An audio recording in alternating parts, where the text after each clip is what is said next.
Vielleicht bin ich einfach ein bisschen aufgeregt in dieser Folge, weil es eine ganz wichtige Folge ist.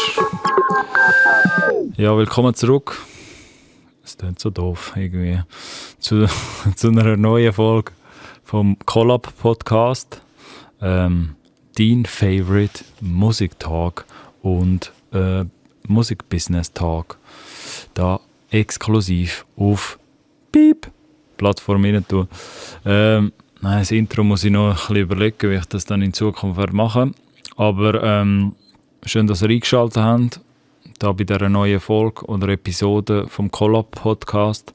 Diese Woche reden wir über ein sehr spannendes, aber gleichzeitig auch potenziell sehr langweiliges Thema. Darum versuche ich das so spannend wie möglich und so schnell wie möglich durchzubekommen. Nämlich Urheberrecht und Master- und Publishing-Recht. Und was das Ganze eigentlich zu bedeuten hat, die ganze wunderbare Welt vom Urheberrecht. Ein sehr essentielles Thema für die Musikindustrie. Ein Thema, das sehr viele Künstler reich gemacht hat, aber genauso viele Künstler in Ruin getrieben hat oder broke gemacht hat.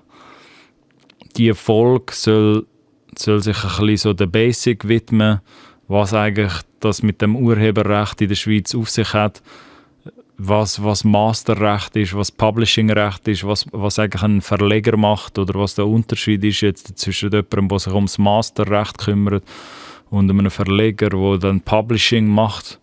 All diese Unterschiede würde ich da in dieser Folge jetzt ein bisschen aufzeigen und was das alles zu bedeuten hat.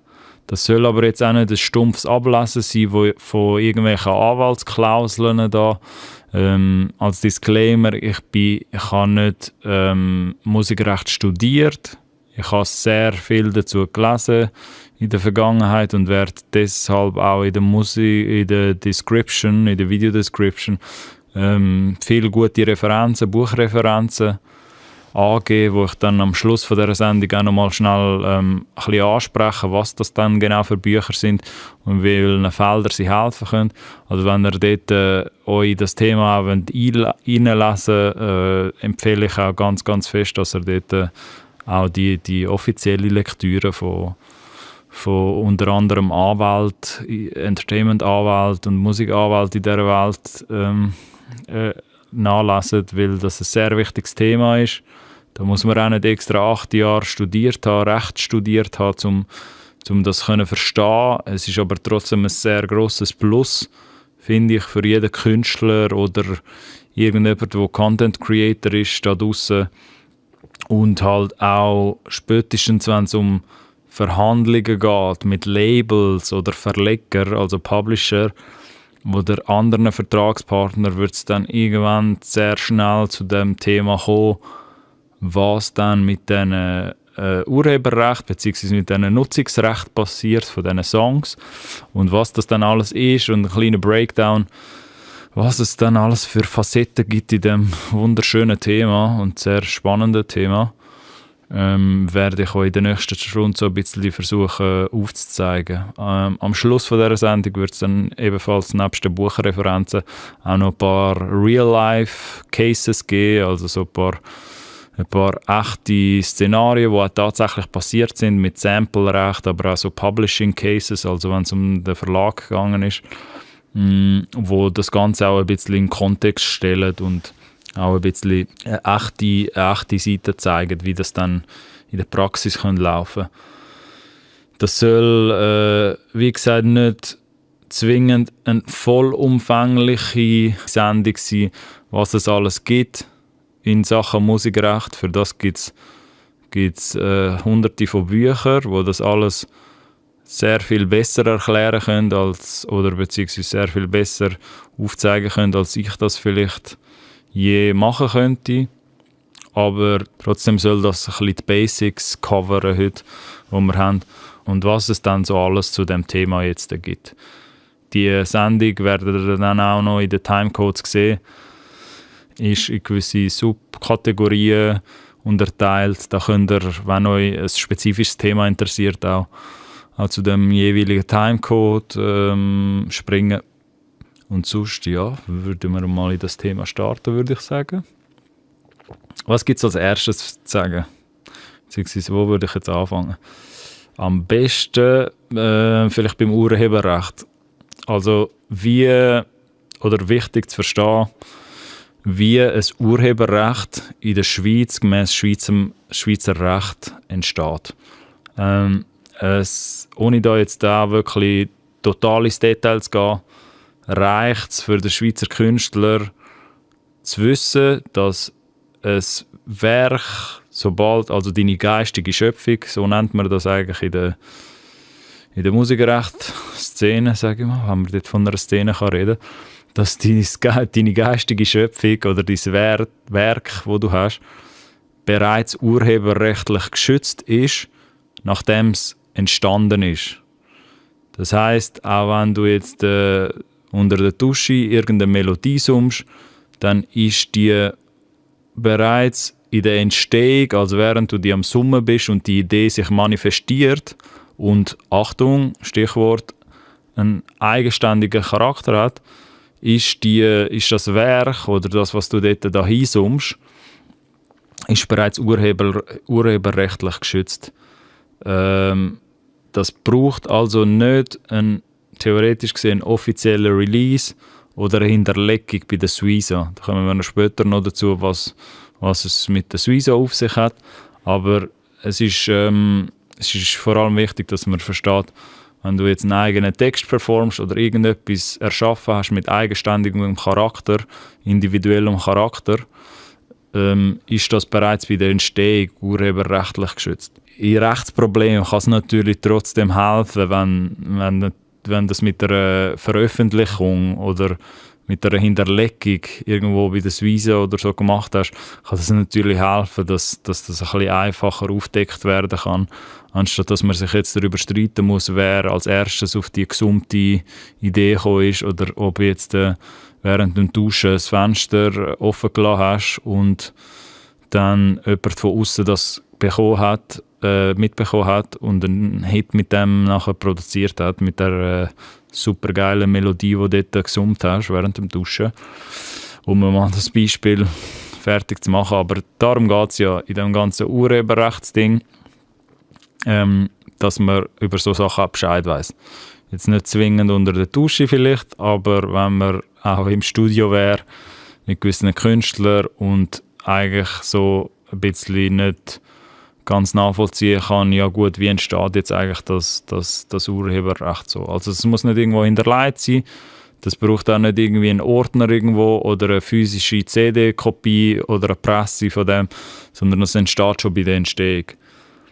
Wo ist das anders, beziehungsweise von wo kennt man das ein bisschen anders? Also auch wenn es in der Schweiz um eine Arbeit geht für eine Werbefirma, also sprich jemand du dich beauftragen, dass du Melodien oder Kompositionen für die Werbefirma oder für die Agentur entwirfst oder erschaffen tust, gilt genau das Gleiche. Das Urheberrecht bleibt dann trotzdem beim Komponist oder beim Künstler. Das wird dann nicht einfach so übertragen, irgendwie dem Auftraggeber, wenn wir da eben von einem Auftrag würde reden.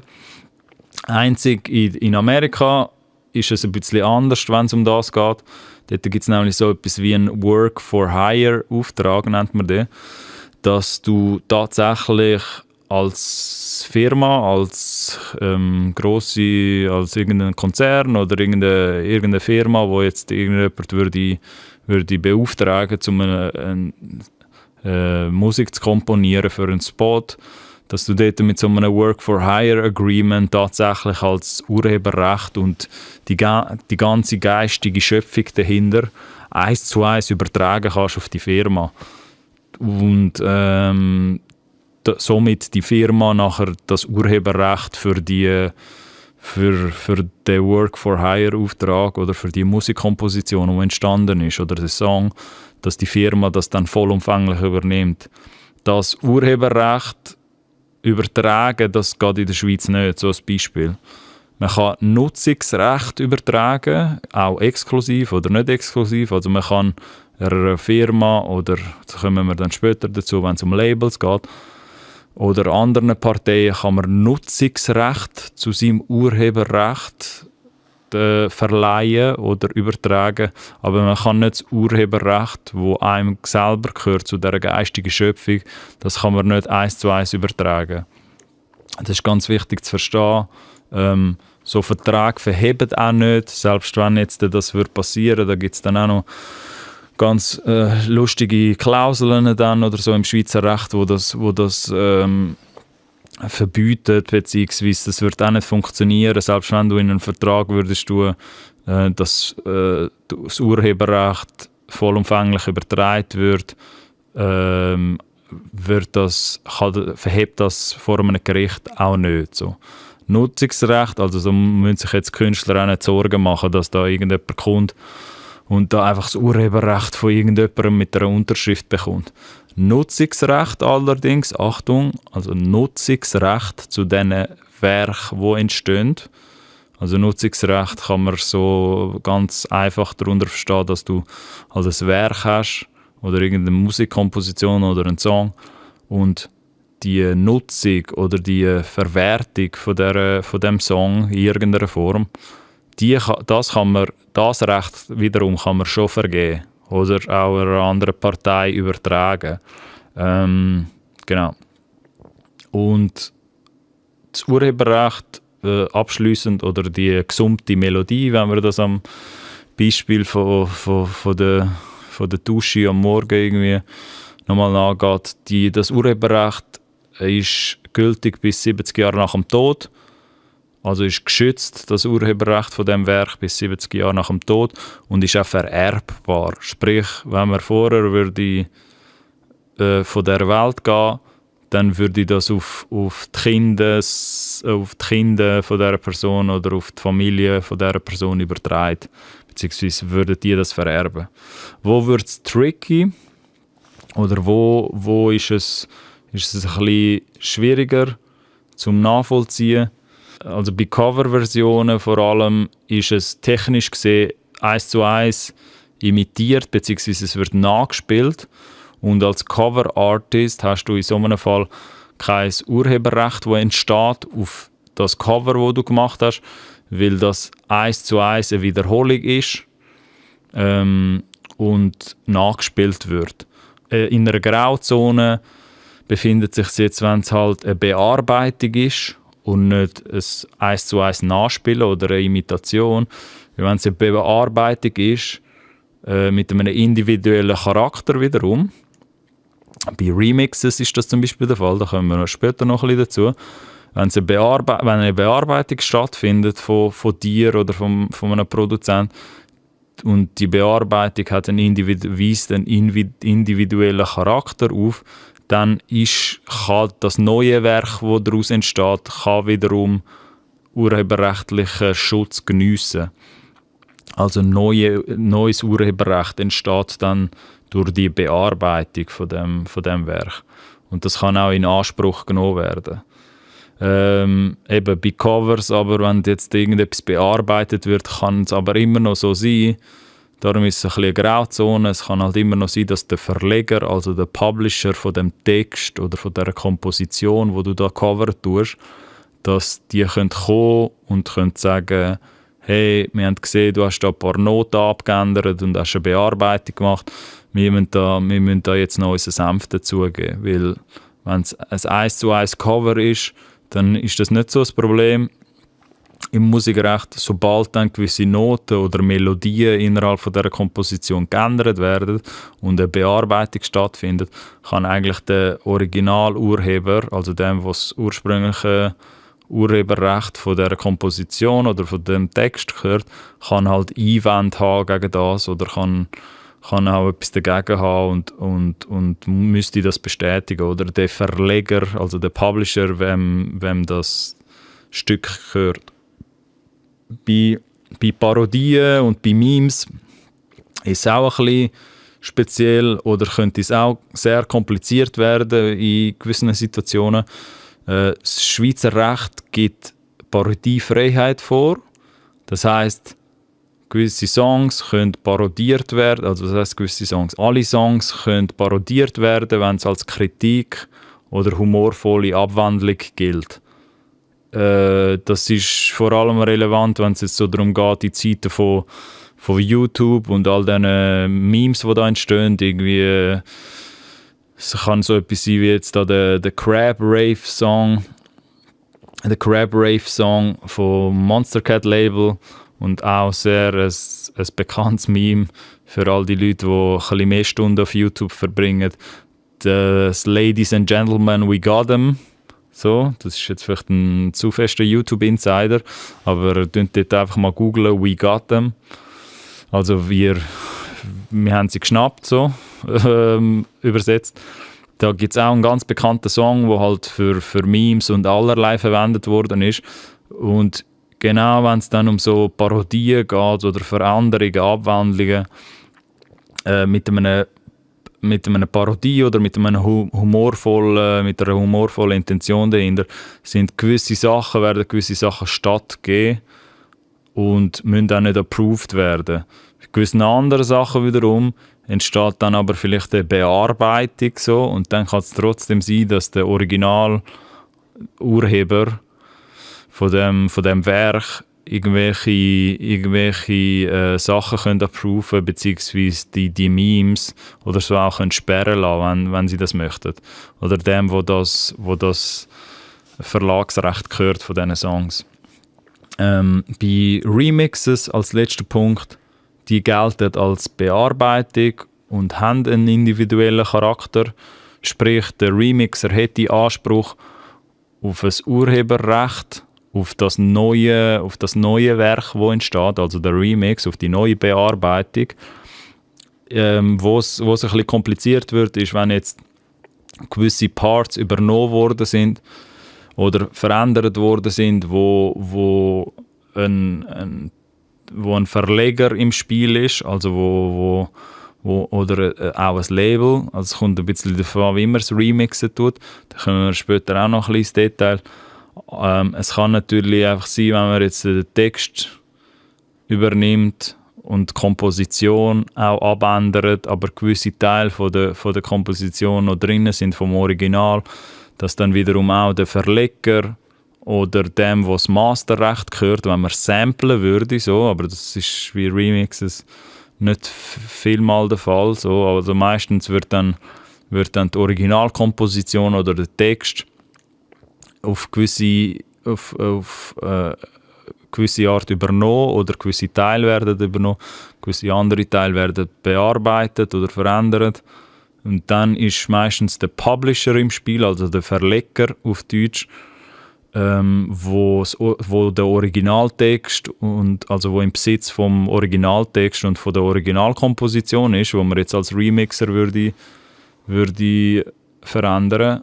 Und der Verleger könnte dann in so einem Fall immer noch etwas dagegen auszusetzen haben oder könnte halt seinen Senf dazugeben, wenn es halt darum geht, dass der Text und die Komposition nochmal verändert worden ist. Wieso das dann relevant wird, das werden wir dann noch später erfahren, in gewissen Beispielen, was dann auch noch gibt aus echten Szenarien. Genau. Und jetzt, wann und wieso kommt jetzt Suiza ins Spiel? Oder wieso gibt es jetzt eigentlich die Suiza? Die kurze Antwort, auch das wieder, es gibt dann in der Video-Description sehr viel Material dazu, wo man sich auch sehr, sehr gerne kann reinziehen zu dem Thema. Wieso kommt jetzt der Suiza ins Spiel? Suiza ist eine Verwertungsgesellschaft und die existiert, weil Urheber, wo eben, wie vorher bereits erklärt, ein Werk erschaffen mit individuellem Charakter, wo halt urheberrechtlich geschützt ist. Dadurch ist Suiza für das da, dass halt gewisse Verwertungen von dem Werk, also gewisse Entschädigungen, die am Urheber zustehen, dass Suiza als Verwertungsgesellschaft, dass die Entschädigungen auch eintreiben kann, beziehungsweise gewisse Entschädigungen, wo dann entstehen, wo dem Urheber zugutekommen, dass Suiza das im Namen von dem Künstler oder der Künstlerin die Entschädigungen kann eintreiben, einfach gesagt. Das könnte Geld sein aus öffentlichen Aufführungen von deinem Song, Nutzungen zum Beispiel in TV-Spots oder simpel gesagt die ganze kommerzielle Nutzung oder Verwertung von den Songs.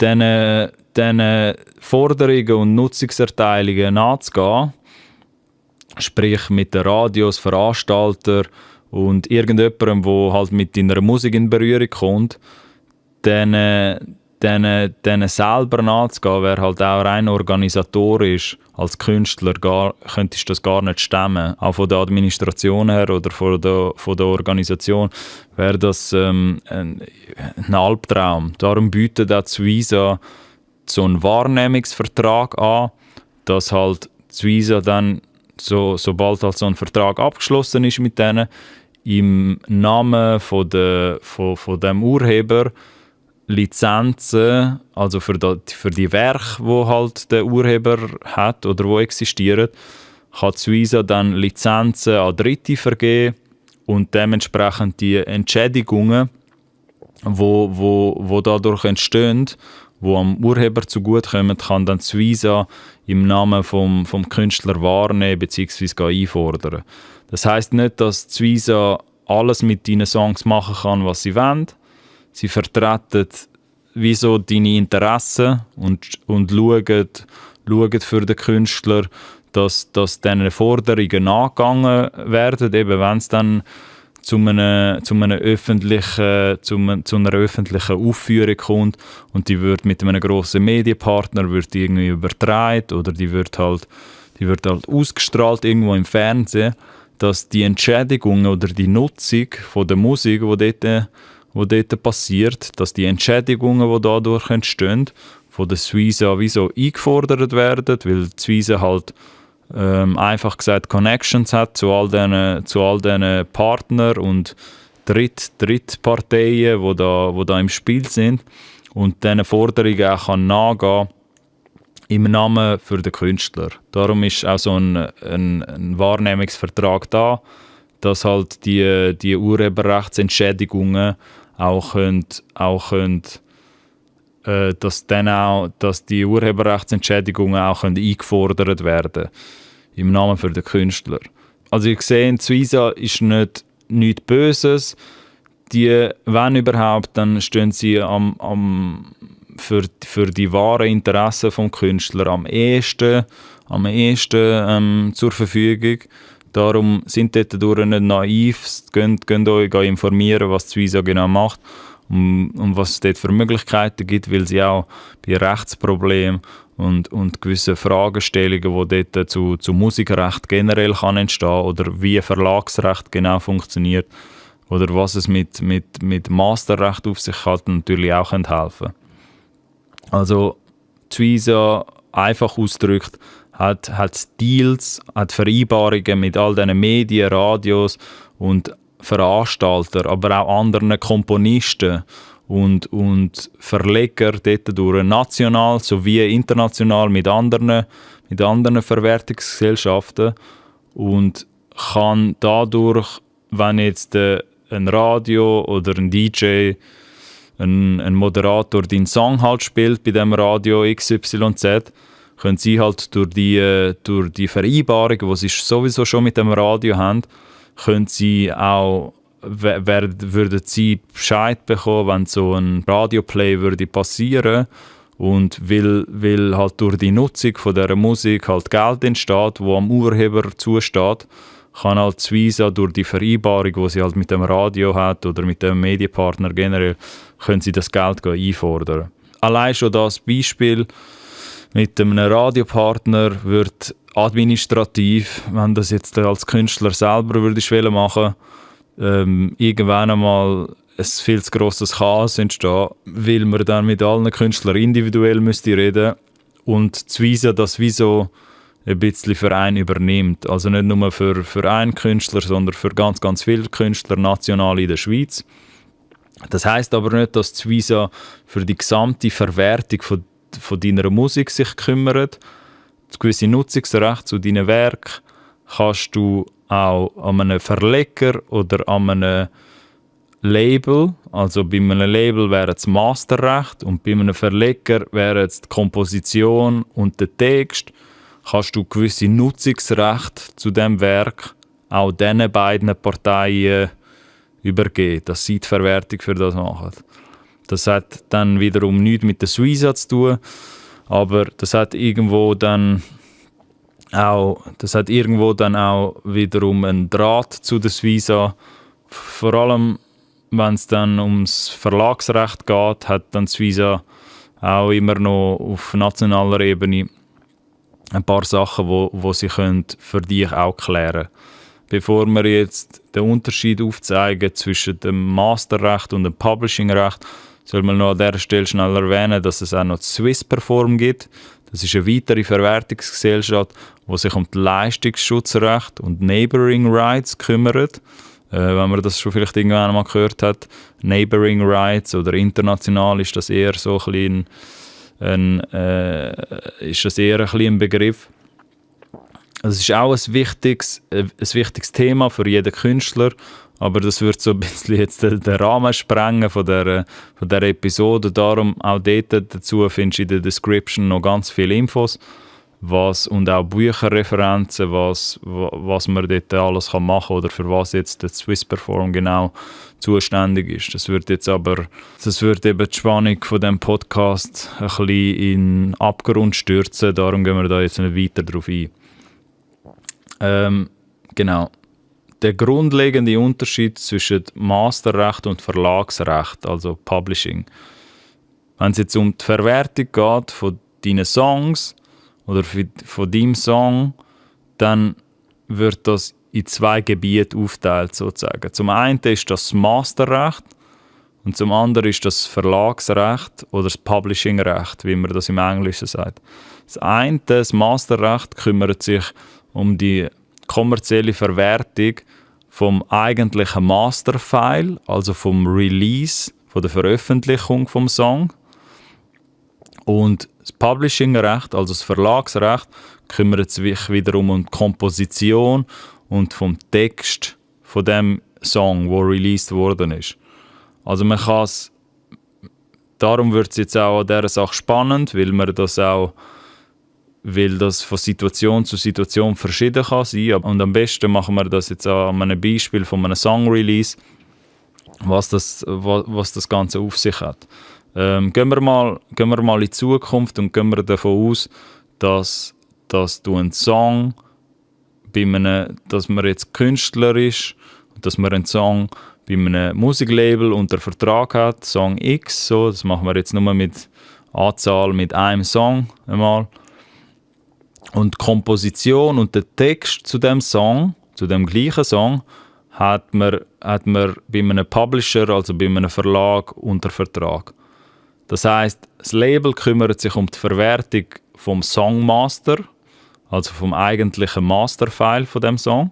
Also immer dann, wenn das Master auf irgendeine kommerzielle Weise Geld einbringt oder Geld gemacht hat, sprich durch Streams auf Musikplattformen, durch Partner oder durch Werbefirmen, die den Song verwendet haben in irgendeinem TV-Spot. Immer dann, wenn das Masterfile verwendet worden ist es Sache vom Musiklabel. Es kann natürlich in ein paar Beispielen so sein, dass genauso wie bei dem TV-Spot jetzt oder bei einer Werbefirma, wo dann das Masterfile verwendet wird, dass dort gleichzeitig auch die Komposition und der Text ja von dem Song verwendet wird und auf der Publishing-Seite dort auch Geld dabei rausschaut, also auf der Verlagsseite. Weil jetzt bei diesem Beispiel davon ausgegangen ist, dass für den TV-Spot jetzt, dass halt auch die Komposition und der Text innerhalb von dem Song verwendet worden ist und dort wiederum auch eine gewisse Entschädigung anstehen könnte. Also nicht zwingend muss, aber wenn natürlich der Texter und der die Komposition gemacht hat, vielleicht ein anderer ist als der performt hat auf dem Song, also der Performing Artist, dem der Song gehört, dann gibt es eben dort meistens den Unterschied. Da kommen wir später auch noch dazu und darum sind dort vielleicht teilweise auch der Verleger, also der Publisher und der Master, dem, wo das Masterrecht gehört oder das Nutzungsrecht zum Masterrecht hat, also ein Label, dass sich die teilweise vielleicht nicht der gleichen Meinung sind in so einem Fall. Das ist jetzt alles komplizierter, als es tatsächlich ist. Aber man muss so ein bisschen wissen, man muss einfach den Unterschied wissen, wenn es um den Song selber geht, also das Masterfile, wenn das verwendet wird, der Original-Song, dann ist ein Musiklabel im Spiel, weil halt das Masterfile verwendet worden ist. Also das Master, wo man halt vielleicht am Label als das Nutzungsrecht übertragen hat. Aber gleichzeitig ist der Publisher auch im Spiel, weil die Komposition und der Text verwendet worden sind.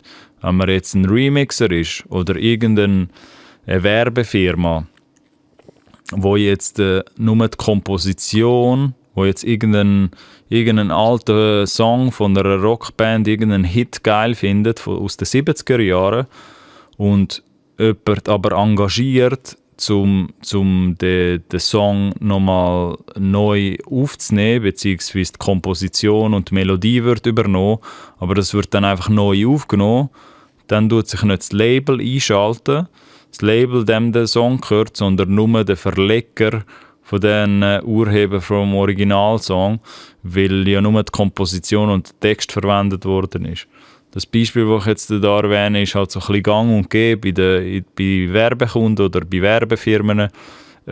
Ganz einfacher Grund steckt da dahinter, weil wenn man jetzt das Master müsste verwenden oder das Masterrecht müsste die Entschädigungen zahlen für irgendeinen alten Hit oder auch einen neuen Hit, dann sind das meistens Entschädigungen, die sehr, sehr teuer sind und wo auch würde einer Werbefirma sehr teuer kommen, wiederum. Und wegen dem machen sie das meistens nicht oder lizenzieren sie die Songs meistens nicht, sondern sie engagieren einfach irgendeinen Komponist, der das nachspielen kann und den gleichen Text auch einsingen kann. Und dann müssen sie sich eben nur mit dem Publisher, also mit dem Verleger, wo das Recht am Text und an der Komposition hat vom Original, müssen sie sich nur mit dem streiten, blöd gesagt, oder in die Diskussion gehen und eine Vereinbarung finden.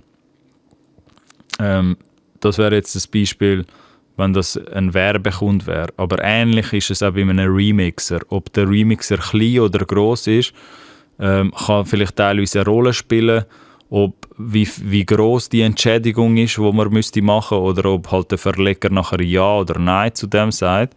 Aber wenn man jetzt von einem Beispiel ausgeht, dass man ein kleiner Remixer jetzt wäre und man würde sich irgendeinen Song schnappen aus den 90er Jahren, wo man halt möchte verändern, beziehungsweise die Komposition oder den Text möchte übernehmen, dann kann man ziemlich sicher davon ausgehen, dass der Originalverleger von dem Song, also vom Originalsong, den man übernommen hat, von den 80er, dass der dann ein Wörtchen mitreden und auch in die Diskussion rein, was man überhaupt dann würde für Prozent bekommen, für Prozent auf der Verlagsseite. So. In den meisten Fällen, wenn man halt ein kleiner Remixer ist, kommt man gar nichts über und kann froh sein, wenn man halt in den Credits irgendwie erwähnt wird als Remixer.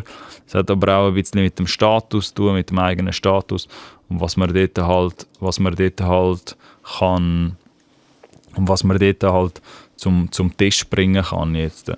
Rein als Künstler, egal ob man jetzt Remixer ist oder nicht. Wieso wird jetzt die Unterteilung überhaupt gemacht? Jetzt könnte man sich denken, ja, das ist aber alles sehr kompliziert. Wieso muss jetzt der Masterrecht und Publishingrecht, also Verlagsrecht, unterteilt werden? So. Wieso ist das nicht der gleiche Mensch, oder die gleiche Firma, die das alles vertreten kann? So, oder wo die Rechte, die Entschädigungen zu diesen Rechten für die Urheber reinholt. Wieso kann das nicht der gleiche sein?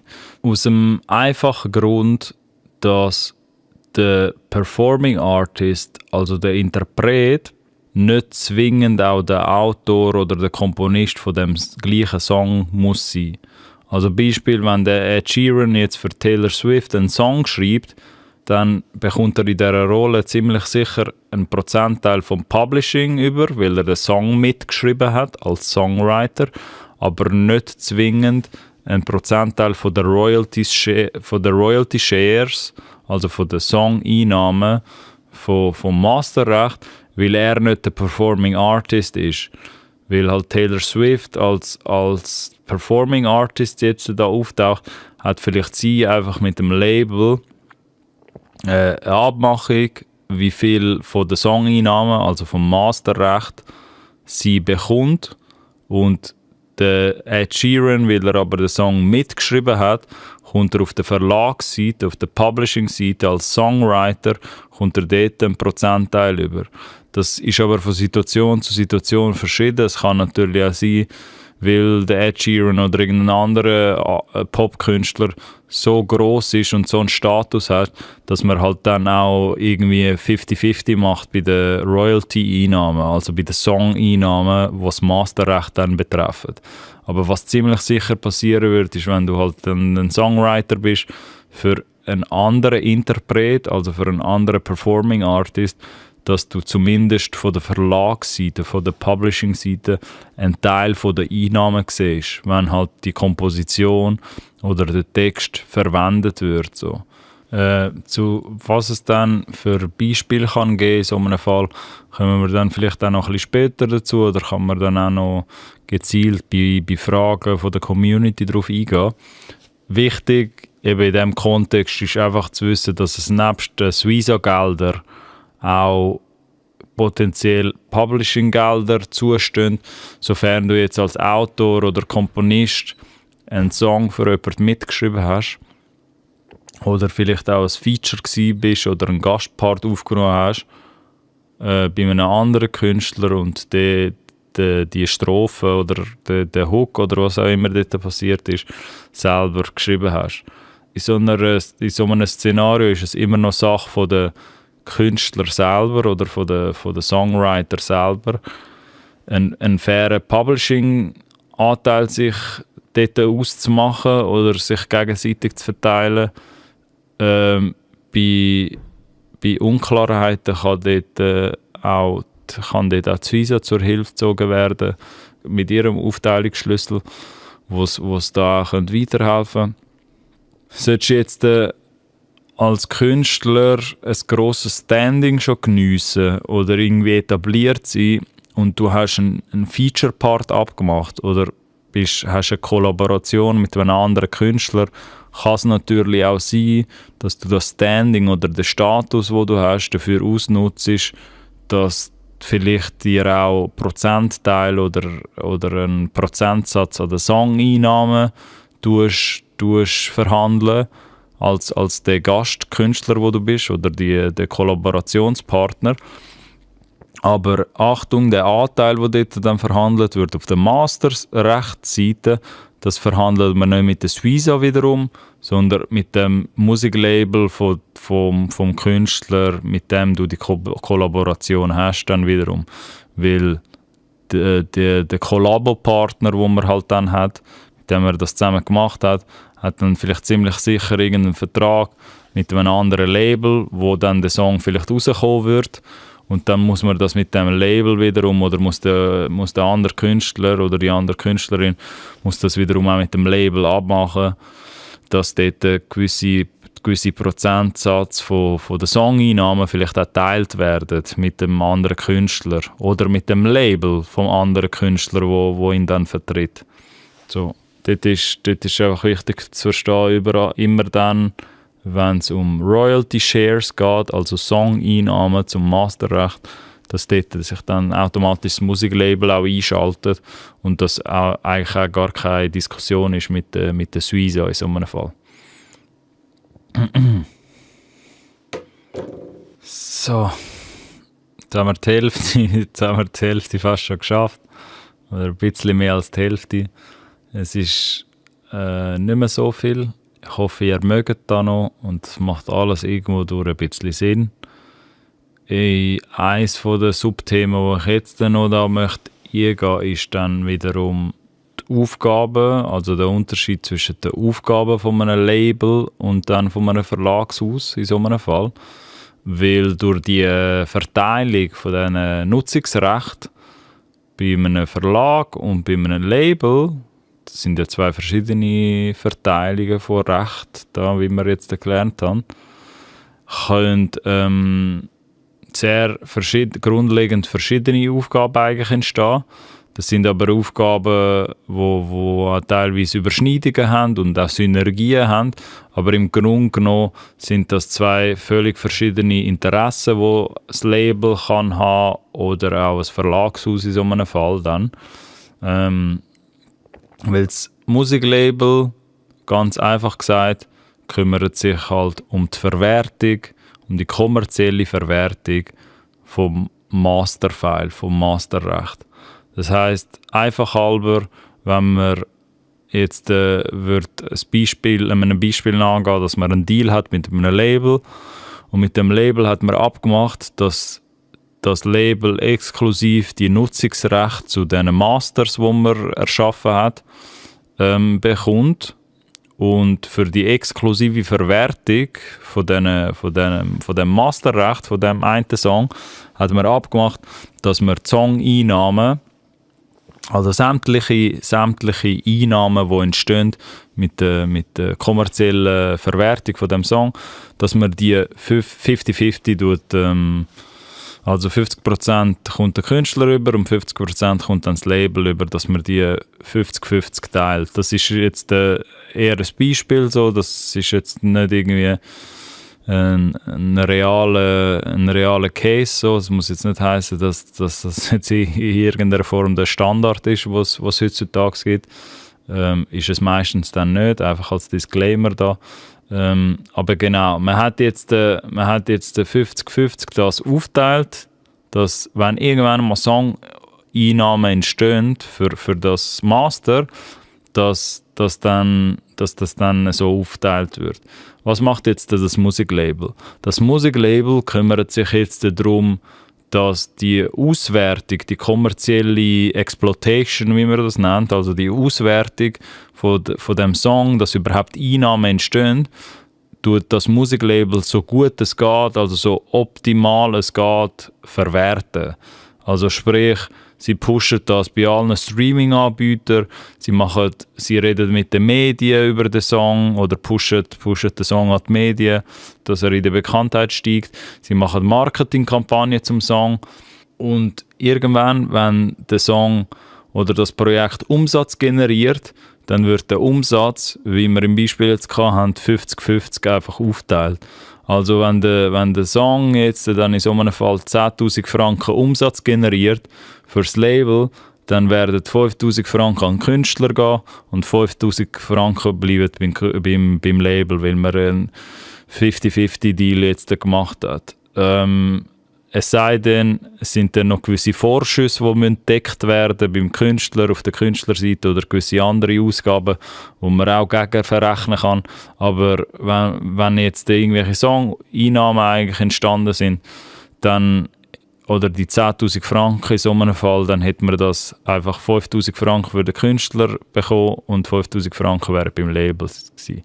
Der Publisher wiederum, also der Verlag, ist der König, wenn es um die Komposition und die Autoren geht, also der Songwriter. Der Grund, wieso man würde einen Vertrag eingehen mit einem Publisher, ist eher ein Mehrwert, oder sollte man eher als Mehrwert ansehen, wenn man jetzt würde in Kontakt kommen mit anderen Produzenten oder anderen Künstlern oder Songwriters, mit denen man zusammen einen Song machen kann. Oder man ist jetzt Autor zum Beispiel, man ist sehr gut im Texten von gewissen Lyrics, aber es fehlt einem die Komposition oder die Musikproduktionen, dann kann ein Verleger, also ein Musikverlag oder ein Publisher, kann dich unter Vertrag nehmen, aufgrund von deiner lyrischen Stärke, die du hast, weil du halt gut texten kannst. und kann dir nachher durch ihre Connections, die sie haben, die das Verlagshaus haben, kann er zum Beispiel andere Produzenten stellen oder dich mit Produzenten in Kontakt bringen, die wiederum auch bei dem Verlag unter Vertrag sind, oder dich auf gewissen Songs platzieren von Künstlern, wo der Verlag erfahren hat, die Künstler suchen gerade im Moment, also der Interpret, der Performing Artist, sucht im Moment gerade nach neuen Songs. So, das ist dann auch kein Geheimnis, dass es ja da Songwriter im Hintergrund gibt, wo dann für gewisse Popkünstler oder andere Künstler dann aus anderen Genres Songs schreiben. Und dass dann der Verlag dem seine Aufgabe sozusagen, weil sie dich als Autor unter Vertrag haben, als Komponist oder Autor, dich mit anderen Künstlern oder mit anderen Songwritern vernetzen möchte, dass du möglichst irgendwann einmal als Endziel vielleicht ein Song entsteht oder irgendeine Komposition, die man verwerten kann oder ein Text. Dort ist der Verlag daheim, dort ist der Publisher daheim.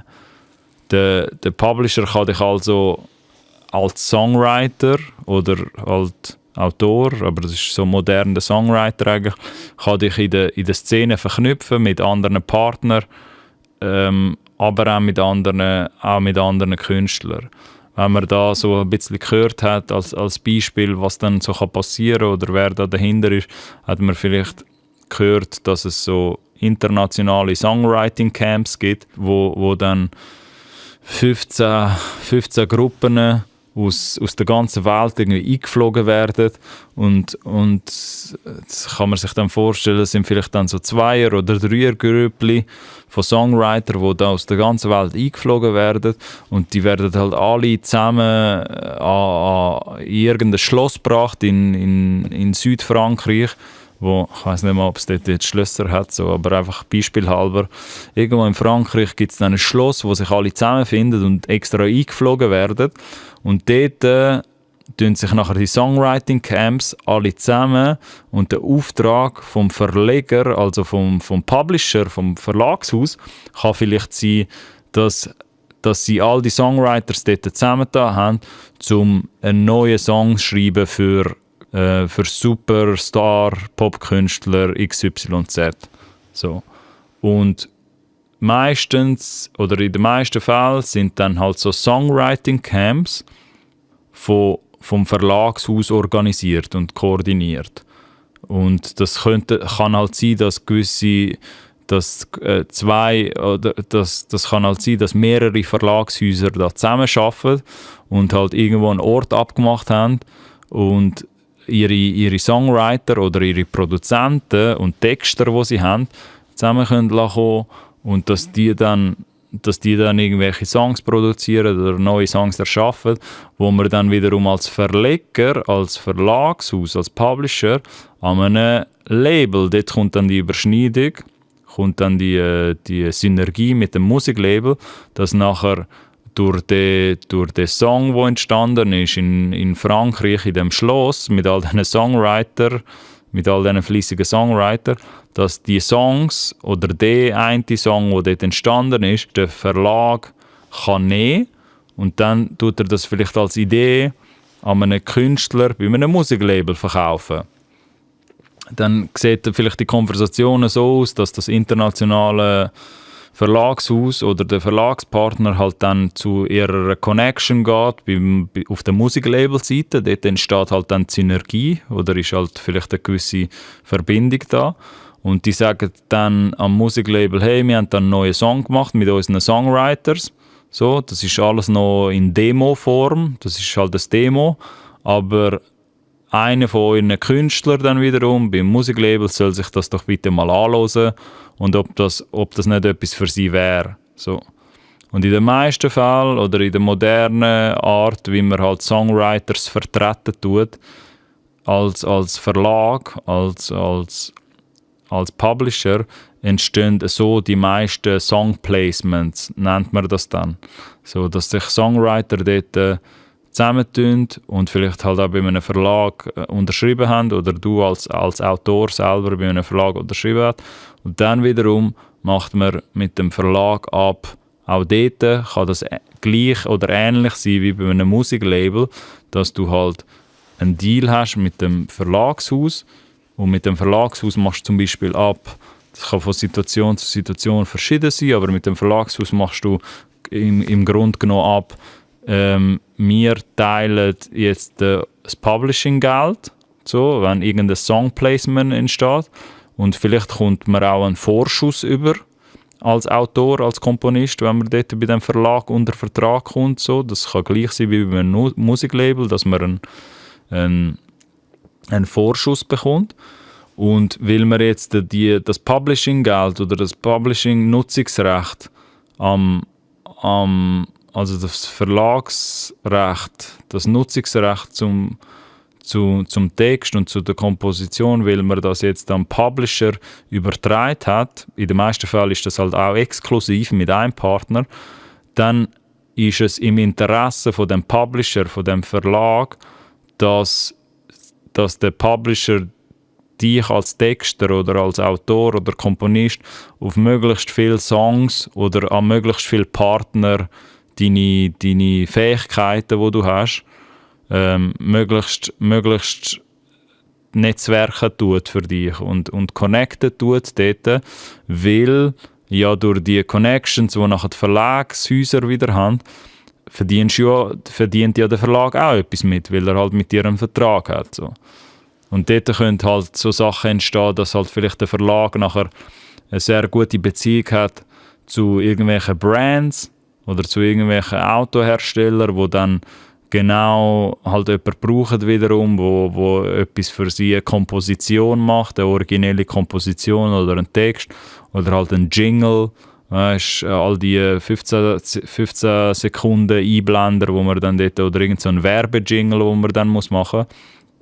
Und in vielen Fällen, wenn das halt der Autor nicht selber macht, der Songwriter nicht selber macht, ist dann der Verlag dort dazwischen, wo die Connection vielleicht aufgestellt hat mit dem Geschäftspartner, wo man dann hat und sich sagt, hey, wir haben da sowieso einen Songwriter gerade unter Vertrag genommen und der kann das so, der hat die Fähigkeiten, um das zu machen und will aber die Verbindung über den Verlag entstanden ist und weil man halt mit dem Verlag jetzt eine Abmachung hat, dass man 50-50 zum Beispiel jetzt dass die Publishing-Entschädigung teilen, dann kommt halt der Verlag, wenn jetzt die Werbefirma für die Komposition von dem Songwriter 50'000 Franken zahlt, dann kommt der Verlag die Hälfte von dem über, weil man das vielleicht jetzt 50-50 einfach abgemacht hat. So. Das Gleiche ist dann wiederum, wenn es um Song-Publishing geht. Das heisst, der Verlag hat dich als Songwriter irgendwo bei einem grossen Künstler platziert, dass du einen von deinen Songs oder einen von deinen Demos, die du gemacht hast, dem grossen Künstler kannst verkaufen. Und vielleicht entsteht da eine Entschädigung, weil der Künstler oder das Label halt dann auch eine einmalige Gebühr zahlt, also eine einmalige Gebühr von einfach beispielhalber jetzt 10'000 Franken, allein, dass er überhaupt die Songkomposition und den Text übernimmt.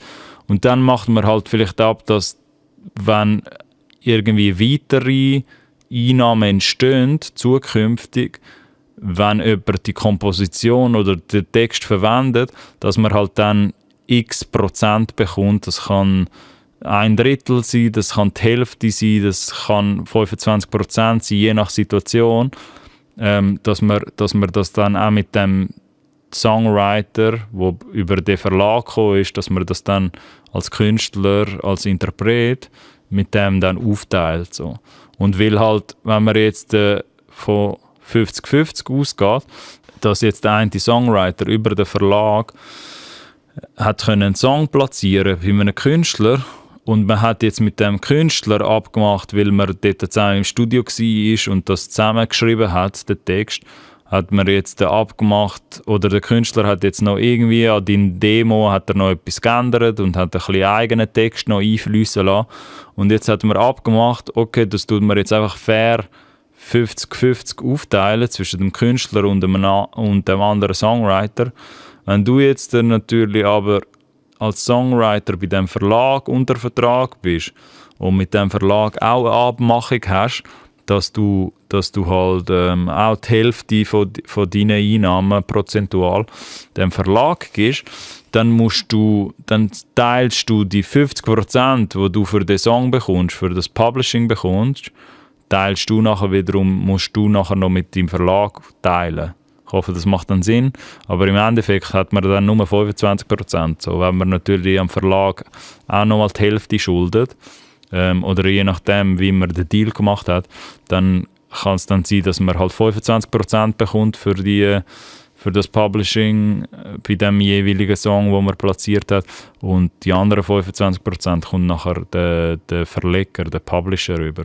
Und die 50%, die der Künstler wiederum bekommt, weil der Künstler halt auch im Studio war und den Song irgendwie ein bisschen abgeändert hat und ein bisschen mittextet hat, an die 50%, die tut dann der Künstler irgendwie verteilen, so wie er das verteilen muss. Und das ist dann wie so eine andere Sache und auch gar nicht in deiner Verantwortung. So. Wichtig zu wissen ist, dass ein Verlagsdeal nicht zwingend nötig ist, um Musik zu releasen. Wenn du jetzt aber Autor bist und Texter oder Komponist und deine Rechte werden halt nicht über Suiza oder über einen Musikverlag in irgendeiner Form, die Nutzungsrechte werden nicht in irgendeiner Form von denen wahrgenommen, von irgendeinem Partner wahrgenommen. Und aus irgendeinem Grund wird dann eine Drittpartei die Komposition verwenden oder den Text. Und das ist alles ja auch schon passiert, dass dann irgendjemand anderes den Text übernimmt und du oder international irgendjemand den Text übernimmt oder die Komposition übernimmt und man hat halt dann keinen Deal mit irgendeinem Verlag oder wird nicht durch die Suiza vertreten, dass es dann sehr, sehr schwierig kann sein, rein organisatorisch oder halt von der Administration dieser Entschädigung selber nachzugehen. So. Weil in so einer Form tut natürlich das Verlagshaus tut auch repräsentativ oder tut dich dann repräsentieren so, für die Administration und die Buchhaltung und das Geld eintreiben, blöd gesagt, wo halt nachher entsteht für den Arbeitsaufwand, tut sich halt das Verlagshaus das gut zahlen lassen oder halt in Form von einem Prozentteil, wo man halt bekommt dann als Publisher für die Songwriter-Credits, also für den Text oder für die Komposition. Umgekehrt kann es aber auch sein, dass du gar keine Songs als Künstler, als Interpret releasen möchtest und nur für andere schreiben willst, als Autor, nur für andere Songs schreiben willst. Und in so einem Fall macht es halt Sinn, dass man vielleicht einen Verlagsdeal mit einem Musikverlag, mit einem Publisher, ob international oder national, tut in Erwägung ziehen, weil halt dann also du vielleicht als Songwriter profitieren kannst von dem Künstler- oder Produzentennetzwerk oder Songwriter-Netzwerk, wo der Musikverlag hat, der Publisher, und dich halt dort dann bei Songs wiederum platzieren kann oder in Songwriting-Camps schicken kann, wo dann gewisse Songs entstehen, wo bei irgendwelchen Popkünstlern landet dann oder denen verkauft werden und du dann als Autor oder Autorin einen Anteil, eine Entschädigung bekommst auf der Publishing-Seite. Und in so einem Fall macht es halt schon Sinn, dass man vielleicht halt als Songwriter, wenn man jetzt selber nicht im Mittelpunkt wird stehen, als Interpret, Performing Artist wird agieren, dass man dort auch sich kann schlau machen, informieren kann, wie dann so ein Vertrag könnte aussehen mit einem Verlagshaus oder was dann wiederum für gewisse Rechte, Verwertungsrechte, die Suiza-Verein kann wahrnehmen in so einem Fall. Viele starten dort halt als Songwriter mit einem Publishing-Deal und schreiben vielleicht für andere, bis sie dann irgendwann einmal selber möchten vielleicht im Mittelpunkt stehen und als Performing Artist agieren und dann selber als Interpret Songs produzieren. Das kann natürlich auch alles passieren. Als eine von der letzten Unterthemen zu der ganzen Thematik Musikrecht könnte man auch noch ein bisschen darüber reden, wie verhält sich denn das Ganze bei Features oder bei Kollaborationen. Wir sind schon ganz am Anfang ein bisschen auf das eingegangen. Aber was macht man jetzt, wenn man mit einem anderen Künstler im Studio ist oder irgendwie gerade einen neuen Song am Produzieren ist und eine Kollaboration entsteht? Es gibt da nicht irgendwie eine einfache Antwort dazu oder eine simple Antwort. Es ist von Situation zu Situation unterschiedlich, ist aber im Generellen so, dass die Künstler selber bestimmen können, wie das aussieht mit ihren Shares, die sie da machen. Also wenn jetzt zwei Künstler im Studio hocken und beide haben halt den Text mitgeschrieben oder beide haben halt die Komposition zusammen gemacht. Das kann jetzt auch der Produzent sein und der Künstler. Zum Beispiel, dass der Produzent Komposition gemacht hat und der Künstler hat den Text dazu beigetragen, dass denen dann selber überlassen ist, also auch rein bevor Suiza da vielleicht irgendwie ein Wort mitzureden hat, ist der Künstler bei ihnen oder der Produzent und am Künstler zum Beispiel im Studio ist denen dann selber überlassen, wie viel sie dann abmachen auf der Verlagsseite, auf der Publishing-Seite. In den meisten Fällen, oder wenn man jetzt ganz korrekt sein will und das hoffentlich auch ihr da aussen dann werden sein oder in so Situationen sind, wenn das ganz korrekt gemacht wird, dann wird das halt einfach 50-50 aufteilt, ganz fair, wenn halt jemand die Komposition gemacht hat und der andere den Text. Wenn es halt jetzt 3 verschiedene Songwriter gibt, dann kommt das alles immer ein bisschen darauf an, wer was gemacht hat. Aber auch dort im Normalfall tut man das dann durch 3 teilen. Also kann das nachher so gut und gerne so aussehen, dass das Publishing nachher einfach jeder 33% bekommt. Oder 33,333%, dass man dann auf die 100% kommt, wenn man die alle 3 zusammenzählen würden. Es kommt halt alles schlussendlich ein bisschen darauf an, was die Situation ist, wie viele Leute beteiligt sind. Ob da vielleicht ein Produzent dabei ist, der einfach die Komposition gemacht hat. So, das kann man dann alles während der Produktion oder je nachdem, mit wem man da zusammenarbeitet, kann man das auch alles ganz, ganz schnell klären. Wenn man halt in so einer Studiosituation ist, wo man auch merken wird, okay, das Ganze geht in eine unfaire Richtung, muss man halt sich auch immer einfach ein bisschen darauf besinnen, wer jetzt tatsächlich was gemacht hat. In den meisten Fällen, unter Songwriter zumindest, so wie man das jetzt kennt, wird das aber ganz fair aufgeteilt. Es sei denn halt, eben, das muss man halt dann unterscheiden, wenn halt jetzt jemand nur dort das Ad-Lib oder irgendwie die Harmonie von einer Harmonie im zweiten Chorus irgendwie beigetragen hat oder ein Wort geändert hat und ein Wort im ganzen Text von den 3,5 Minuten irgendwie geändert hat oder den Input gegeben hat, dann gibt es da keine Regeln, die besagt, dass man das wegen dem zwingendermaßen 50-50 muss aufteilen muss. So. Das ist meistens so ein bisschen auf Common Sense aufgebaut und dass halt jemand, der dann textlich oder von der Komposition halt etwas dazu beiträgt, auch, dass man da aktiv und bewusst mit dem umgeht, dass die Person halt meistens dann irgendeinen Anspruch hat, auch auf der Publishing-Seite. Aber das ist der Künstler und der Songwriter dann immer noch untereinander selber überlassen, wie sie das handeln oder wie sie die Verteilung machen. Wenn man nicht zu einem Agreement kommt, beziehungsweise wenn es Unklarheiten gibt, wie das Ganze verteilt wird, kann dann wiederum die Suiza dort helfen, weil die halt auch mit gängigen Verteilschlüsseln schafft und Standards und kann auch ein bisschen Beihilfe sein dort, wenn sich irgendwie zwei Künstler bzw. 2 Songwriter oder Songwriterinnen dann nicht so ganz klar sind, wie sie das sollen machen. Hütet euch einfach ein bisschen vor unbeteiligten Personen, die dann einfach im Studio ein bisschen abhängen und sich dort dann Co-Produktion oder Co-Writings irgendwie abstauben, ohne dass sie eigentlich einen richtigen Input gegeben haben oder konstruktiv wirklich etwas dazu beigetragen haben.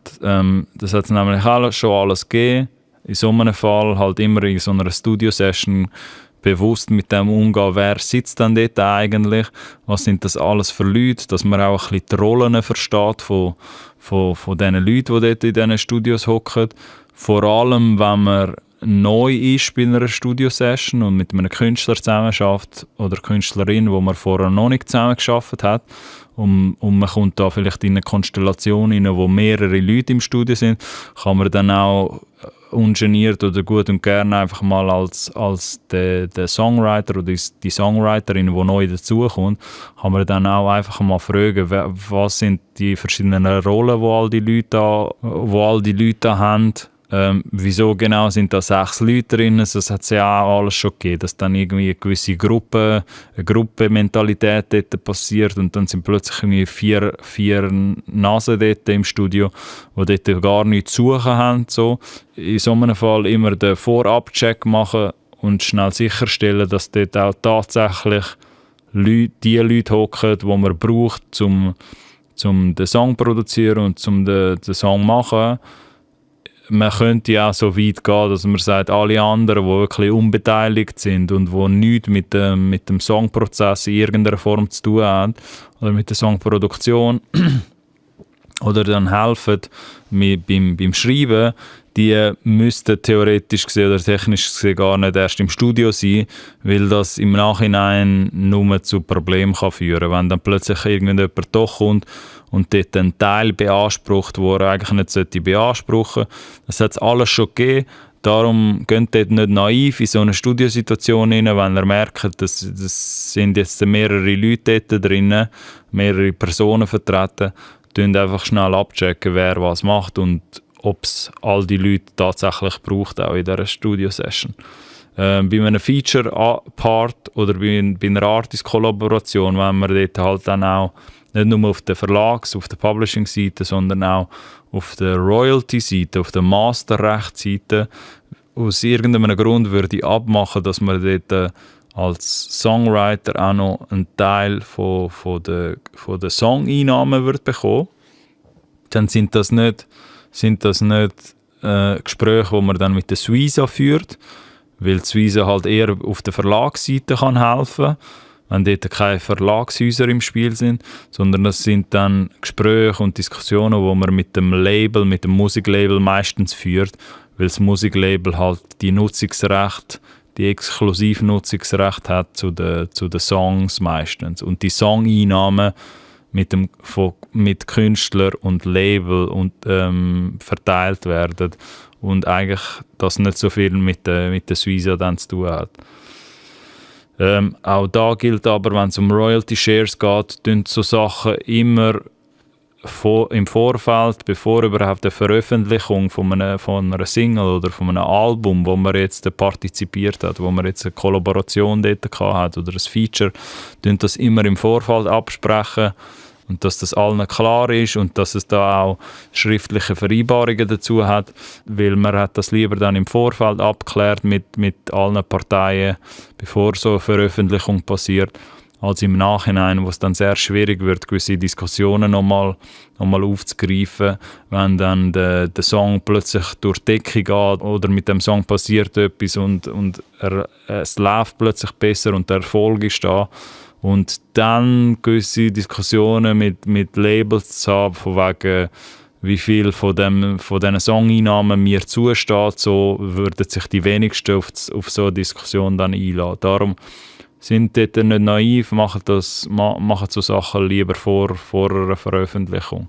Und als letzter Punkt, bevor die Folge dann irgendwann mal aufhört, zu dem wunderschönen Thema, wo wir da jetzt mehr oder weniger auseinandergenommen haben, was Masterrecht, was Publishingrecht ist, was Suiza, was der Auftrag von der Suiza ist, von den Verwertungsgesellschaften und wo man da aufpassen muss als Urheber von irgendeinem Werk, würde ich euch da als letztes noch ein paar Referenzbeispiele mitgeben, wo ich auch in der Video-Description noch erwähnt habe, dass man das dort auch nachschauen kann. Da gibt es eine ganz coole Seite dazu, whosampled.com, für die es noch nicht kennen, wo man auch so ein bisschen kann studieren, wer was gesampelt hat oder wer welche Melodie oder Komposition oder den Text verwendet hat zu irgendeinem Original von früher. Da kann man sich auch immer auf die Suche machen nach den neuesten Songs, die so in der Popwelt entstehen. Ich kann dann schauen, welcher Produzent so schlau war oder sich vielleicht irgendeinem alten Sample bedient hat von früher oder eine Coverversion gemacht hat von etwas. Darum geht auch mal gerne auf die Seite. Die Cases, die ich da jetzt erwähne, sind halt teilweise grössere Beispiele gewesen oder echte Situationen, die da entstanden sind mit sehr grossen Songs, also mit Hits, wo da entweder das Samplerecht betroffen hat, also das Masterrecht auf der einen Seite, oder der Text oder die Komposition, also das Verlagsrecht auf der anderen Seite vielleicht betroffen haben, oder wie ein paar Beispielen sogar beides. Also schaut euch da, wenn ihr mehr Details wollt, auch gerne in der Description nochmal den ganzen Hintergrund an. Das erste Beispiel ist ein Song, wo sicher sehr, sehr viele Leute, die dazu hören, bereits kennen oder schon mal gehört haben. Das ist nämlich der Song «Easy» vom Crow, vom deutschen Rapper Crow. Ja, der mit der Panda-Maske, wie man da sicher ganz gewieft drauf gekommen ist. Der hat nämlich für den «Easy»-Song, der damals ein riesiger Hit war, hat er von einem Bluesmusiker, von Bobby Hebb, also Sunny, das Original von dem Bluesmusiker. Das kann ich jetzt da leider nicht einspielen, aber ich glaube, sobald man irgendwie den Titel Sunny gehört hat, kann man sich irgendwie schon, und Easy jetzt im Ohr hat, kann man sich schon ein bisschen vorstellen, wo das angeht. Dass dort der Crow von dem Bluesmusiker Bobby Hebb und dem Sunny-Song, von dem Sunny-Original, Teil von der Bassline und von dem Piano genommen hat. Also auch das Easy, wo man dort hört, die Vocals dort im Hintergrund, sind halt auch gewisse Teile gechoppt worden, also gesampelt worden oder halt einfach übernommen worden, die Melodieführung von den Vocals von dem Original. Und der Crow hat das auch indirekt in einem Interview hat er das auch bestätigt, dass er nicht nur die Master Royalties hat müssen abtreten, also auf der Masterrecht-Seite hat er müssen Song-Einnahmen abtreten an Bobby Hebb, sondern hat auch müssen 75% vom Publishing, also das heisst 75% automatisch vom Text, wo der Crow auf Deutsch neu erfunden hat zu dem Zeitpunkt, haben auch müssen zu der Familie von Bobby Hebb, weil der Bobby Hebb vor ein paar Jahren verstorben ist das wiederum an seine Familie gegangen, haben dann die 75% von dem Verlag, von diesen Entschädigungen, die fürs Publishing passiert ist nachher zu ihnen übergegangen. Das heisst, die Nachfahren vom Bobby Hebb verdienen jetzt jedes Mal Geld oder Publishing-Gelder, wo da quartalsweise reingespült wird. Immer dann, wenn der Easy-Song irgendwo in Deutschland oder sonst irgendwo jetzt läuft, ob das jetzt im Radio ist oder live performt wird, kommen die dort auch einen Anteil über. Das Label vom Crow hat wegen dem auch die Nutzung trotzdem müssen klären. Also sie haben die Bestätigung vom Bobby Hebb beziehungsweise von den Vertreter, von den Urheberrechtsvertreter von Bobby Hebb, haben sie trotzdem müssen einholen, also bevor sie das veröffentlicht haben.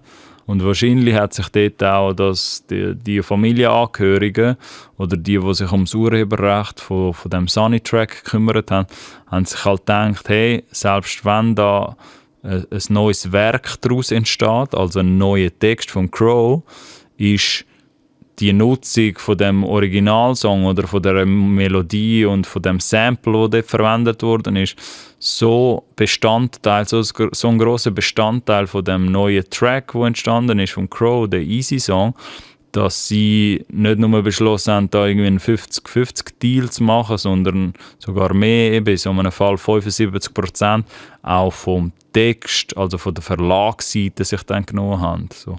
Wie viel sie von den Song-Einnahmen bekommen haben, vom Masterrecht ist irgendwie wieso nicht bekannt, aber dort kann man in der Description auch anschauen, was der Crow selber dazu gefunden hat in dem Interview, was er für ein Statement abgegeben hat.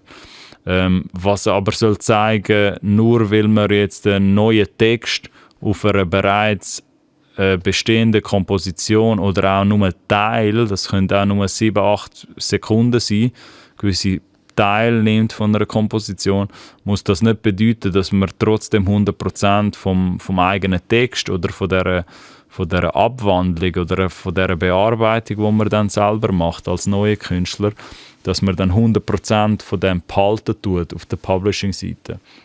Vor allem, wenn es dann um so Evergreen-Songs, um so ältere Songs geht, die in den 70er, 80er Jahren entstanden sind, gibt es da sehr viel wohlhabende Urheberrechtsinstitutionen da dahinter, wo sich halt all die Nutzungsrechte irgendwann, all die Exklusivrechte irgendwann einmal ergattert haben und halt nur darauf warten, dass irgendein neuer Künstler kommt und sich dort nicht nur am Sample, also am eigentlichen Song, sondern vielleicht auch am Text oder der Komposition bedient von den alten Songs, und dann kann das halt ziemlich teuer kommen, wenn halt der neue Song ein riesen Hit wird, und nicht teuer im Sinn von, man muss dann im Nachhinein viel Geld zahlen, sondern das ist halt auch im Fall von Crow alles im Vorfeld schon abgemacht worden.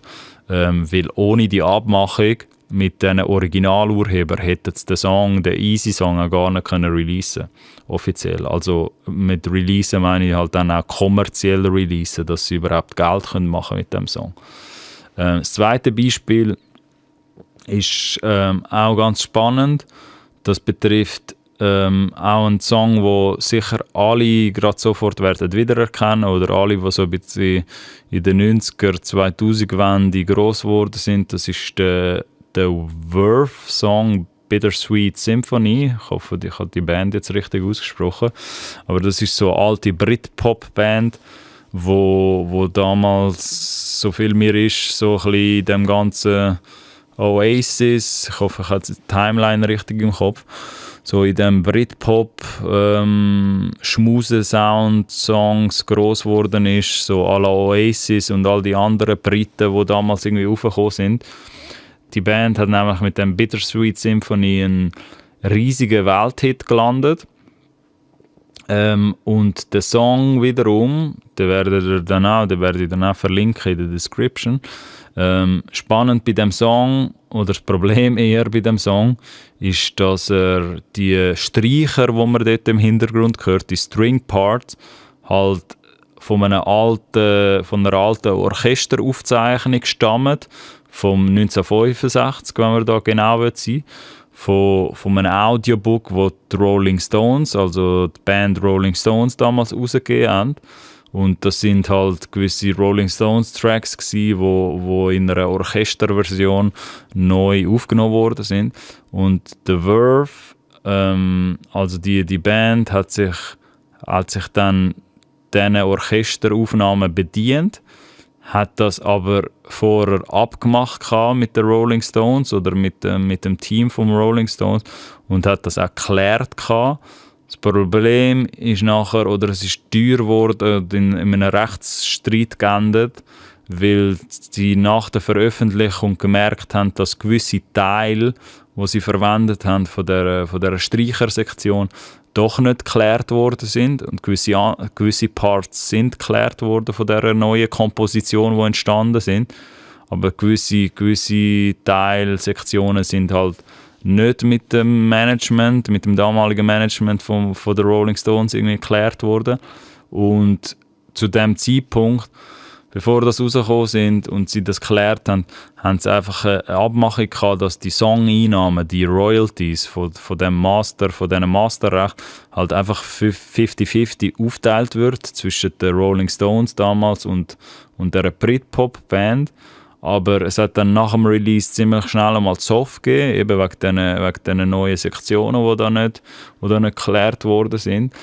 Was in einer ganz bitteren Diskussion geendet ist, dass das Schlussfazit war, dass der Manager von der Rolling Stones um Schadenersatz und auch um eine 100%ige Alternative gebeten hat, dass die Royalty-Einnahmen zu 100% halt zu den Rolling Stones übergehen.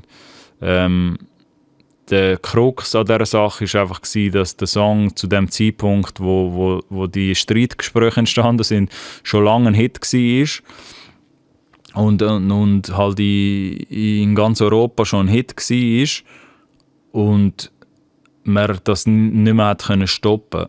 Das Management hat dann wieso die Briten darum gebeten, dass sie das wieder aus dem Handel rausnehmen, die Single, beziehungsweise die Single, die Teil war von dem Album.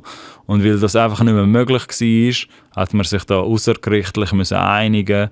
Und die Einigung hat halt zu der Alternative geführt, dass 100% von diesen Royalty-Einnahmen zu den Rolling Stones immer übergegangen sind, wenn der Song dann gespielt worden ist. Also aus einer vermeintlich bereits bestehenden Abmachung, die damals 50-50 war, hat halt die britische Band den Fehler gemacht, dass gewisse Sektionen irgendwie doch nicht geklärt sind, aus welchen Gründen auch immer. Und dass nachher außergerichtlich sich nach Release darauf geeinigt worden ist, dass jetzt 100%, also kein einziger Rappen von diesen Song-Einnahmen bei der Band, die die neue Kreation gemacht hat und der riesen Hit überhaupt, die Komposition und der riesen Hit überhaupt geschrieben hat, dass kein einziger Rappen zu denen gelangen ist. So. Auch eine sehr spannende Story, wo man sich da im Detail anschauen kann, wer es interessiert. Und als drittes, eines meiner Lieblingsthemen, oder wenn man es jetzt so als Case auch würde anschauen, sind die Fugees, Ready or Not, versus die Enya, sage ich jetzt einmal da in dem Aspekt. Die Fugees kennen sicher alle, die so ein bisschen mehr im Hip-Hop verwandt sind, aber die haben auch mit gewissen Songs und darunter auch der Ready or Not damals einen riesigen Hit gehabt. Man wird auch sofort das Intro wieder erkennen, wenn man den Song mal abspielt. Dort war das Problem, dass der Chor von dem Intro, wo man da ganz prägnant hört, das Problem war, dass der Chor im Hintergrund gesampelt worden ist, also ein Sample war von der irischen Sängerin Enya. Und das Sample stammt von einem Song von ihr, der im 1987 rausgekommen ist. Und das eine Mitglied von den Fugees hat dann in einem Interview im 2016 auch bestätigt, was dort genau passiert ist oder wieso es halt zu dieser Rechtsdiskussion gekommen ist, zu dieser rechten Diskussion gekommen ist, weil sie damals, weil Hip-Hop zu dem Zeitpunkt oder das ganze Sampling-Recht im Hip-Hop noch nicht so weit fortgeschritten war und man halt auch noch nicht so ganz gewusst hat, wie man jetzt damit umgehen muss, wenn man jetzt etwas samplet und dann bringt man den Song raus. Darum haben sie leider in so einem Moment ein bisschen das Falsche gemacht und haben einfach den Song gesampelt und sich gedacht, ja, die werte Dame hockt ja in Irland und die Fugees sind halt Amerikaner und die haben sich gedacht, ja, das wird sie halt niemals erfahren, beziehungsweise der Song wird ja in Irland sowieso niemals gespielt werden. Und das Problem ist dann, dass der Song explodiert ist natürlich auch in den irischen Charts auf Nummer 1 gegangen ist. Und Enya dann wie so ein bisschen das Ultimatum gesetzt hat und sie darum gebeten hat, entweder sie nehmen das Album wieder ab dem Handel, ähnliche Geschichte wie beim zweiten Beispiel mit The Verve, dass sie das Album aus dem Handel müssten nehmen, weil der Schaden in dem Sinn schon entstanden ist und das Sample halt nicht geklärt worden ist. Oder angeblich sei da eine Summe ausgezahlt worden von plus minus 3 Millionen $, wo dann schon mal einfach für den Schadenersatz direkt zu der Enya gegangen ist. Was danach noch abgemacht worden ist, wer wie viel von den Song-Einnahmen bekommen hat oder was jetzt auf der Verlagsseite beim Publishing für die Komposition noch verlangt worden ist auf Seite Enya, ist nicht klar, aber auch da ganz witzig zu schauen, was da das Mitglied von den Fugees damals gesagt hat in dem Interview. Genau. Und so viel einmal zu diesen Referenzbeispielen. Als letztes komme ich jetzt noch zu weiteren Referenzen und dann ist irgendwann mal dann Schluss. Nämlich zu den Buchreferenzen, die ich da in der Videodescription noch erwähnt habe. Ich kann die einfach schnell noch ein bisschen aufzählen oder schnell erklären, was es dann mit diesen Büchern auf sich hat. Das sind so ein bisschen Must-Reads oder lesenswerte Bücher, wenn es darum geht, in die Materie Musikrecht oder einfach auch ins Musikbusiness mehr reinzutauchen. Und wenn man jetzt dort ein bisschen Wissen sich aneignen und einfach ein bisschen dazulernen will, das sind gute Empfehlungen, wo von meiner Seite, wo ich auch alle schon mehr oder weniger ganz durchgelesen haben oder schon mehrfach irgendwie in die Hand genommen haben und wo auch sehr, sehr geholfen haben, teilweise in Situationen, wo ich nachher in der Praxis das Verständnis auch gebraucht habe. Von dem her sind nicht viel, aber die folgenden Bücher habe ich euch ein bisschen ans Herz legen. Zum einen ist das All You Need to Know About the Music Business. Das ist so ein bisschen ein Must-Read für alle Leute, die sich mit der Materie Musikbusiness halt beschäftigen und eine gewisse Grundbasis oder das Allgemeinwissen zu praktisch allen Gebieten, also ein bisschen generalistmäßig zu allen Gebieten halt möchte erfahren. Das ist ein sehr, sehr guter Start, wenn es darum geht, einfach mal die Basics kennenzulernen und was es überhaupt alles für Gebiete gibt in der Musikindustrie. Eine sehr, sehr gute Lektüre und kann ich nur jedem empfehlen, da sich die aktuellste Auflage zu kaufen dazu. Dann zum zweiten Buch Musik und Recht, Schweizer Handbuch für Musikschaffende vom Potto Wegener. Auch da hoffe ich, dass ich den Namen richtig ausgesprochen habe. Nicht gerade die einfachste Lektüre, beziehungsweise harter Stoff. Es ist ein recht dicker Buchband, es sind sehr viele Seiten. Es liest sich ein bisschen so wie ein OR früher in der Schule.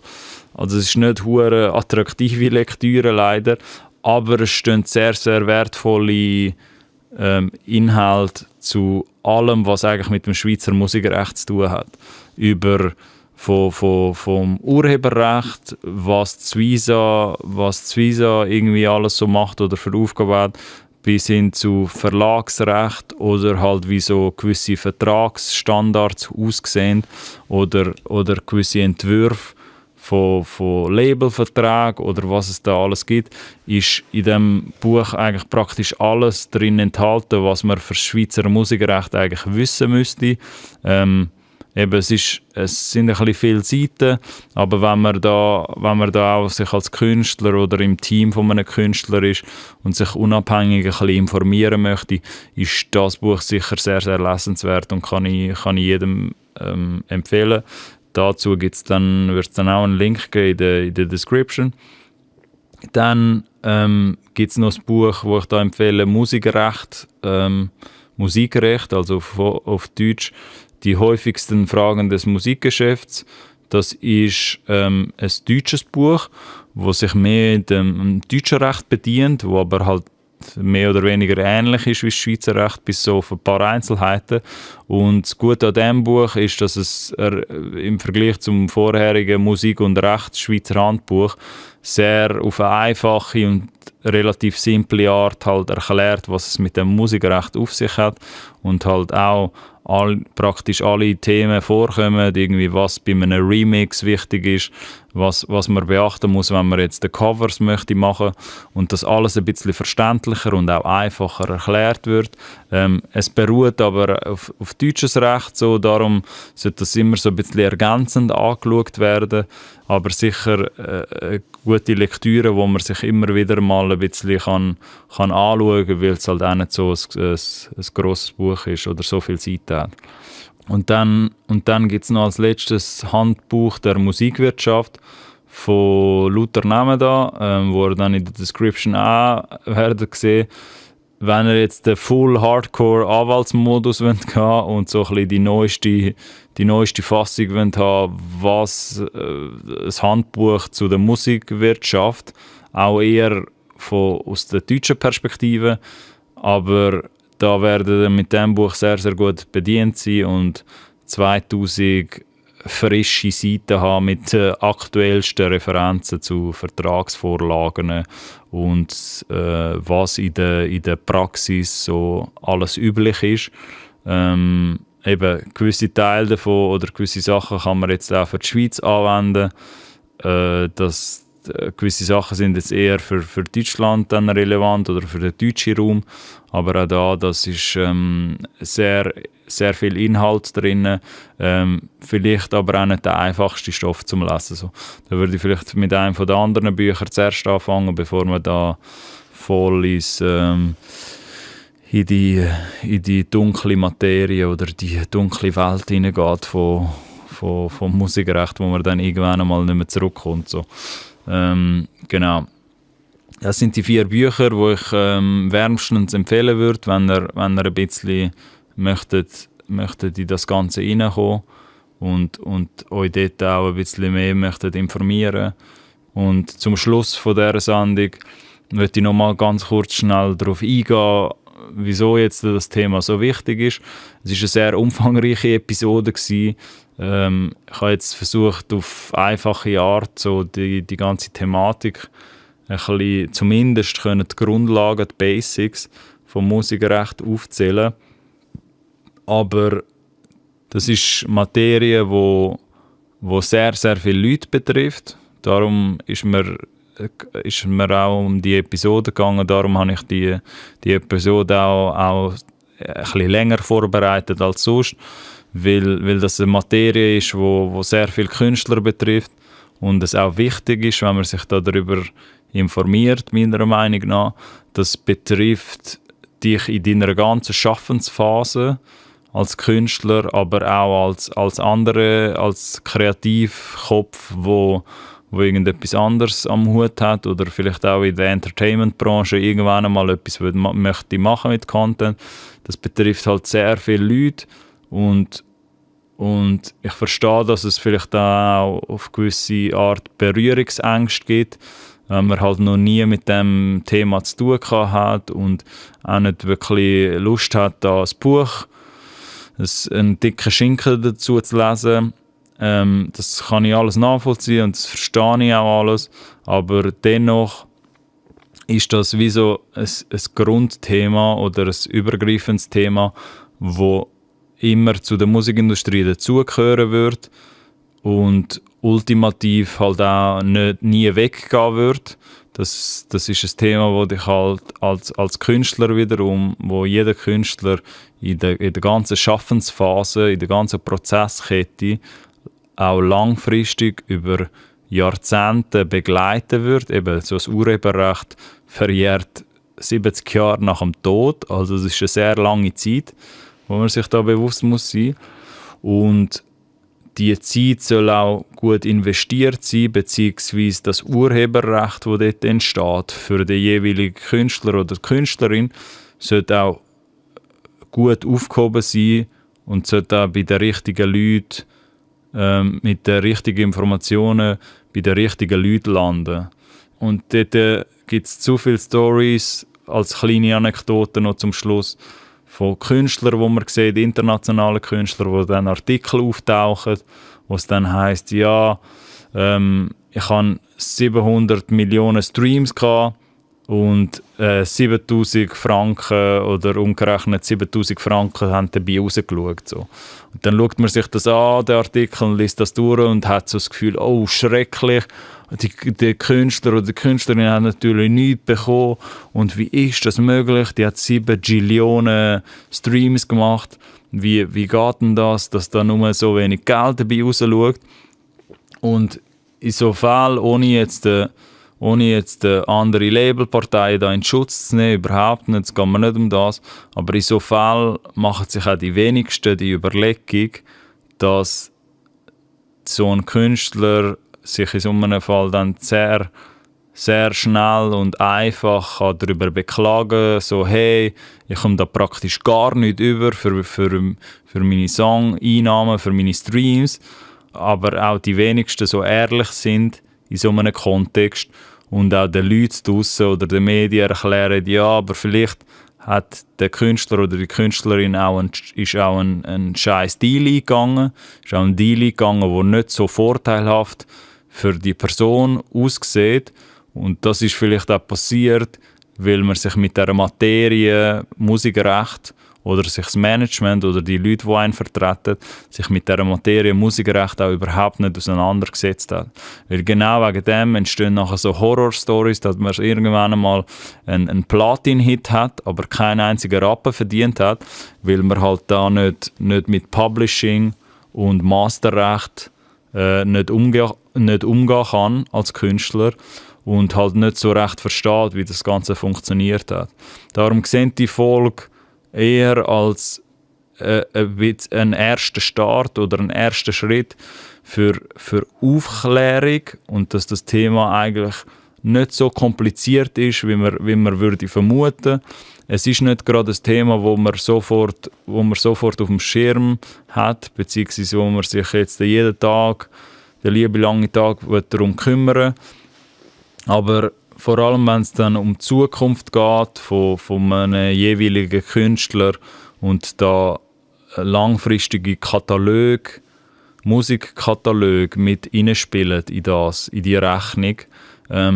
Spätestens dann, wenn man eine 20- oder 30-jährige Karriere in dem Musikbusiness möchte, in dieser Musikindustrie, sollte man sich möglichst früh und möglichst am Anfang mit dieser Thematik schon auseinandersetzen, dass man dann nicht selber zu dieser Horrorstory wird, dass man irgendwann einmal mit 500 Millionen Streams dasteht, auf allen Plattformen riesige Single-Hits hat und man hat keinen Rappen gesehen oder vermeintlich nur ganz, ganz wenig Geld, weil man einfach nicht so ehrlich zu sich selber war und sich mit dieser Materie auseinandergesetzt hat, namens Musikrecht und mit dieser wundervollen Thematik, wo einen als Künstler die nächsten 70 Jahre bis nach dem Tod begleiten wird. Auch wenn man selber das nachher nicht mehr zu spüren bekommt, wenn man unter der